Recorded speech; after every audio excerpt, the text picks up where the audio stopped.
वालेकुम फ्रेंड्स, कैसे हैं आप सब। उम्मीद है आप सब खैरियत से होंगे। मैं हूं रुखसाना मसूद।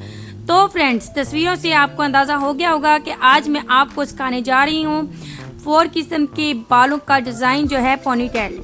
और समझ में आप ये किस तरीके से बना सकते हैं। बहुत ही अमेजिंग से ये डिज़ाइन है, आपने ज़रूर ट्राई करना है। इंशाल्लाह ताला आप अपने ऊपर भी ट्राई कर सकते हैं, अपने बच्चों पे भी ट्राई करें और ये बहुत ही खूबसूरत लगती हैं।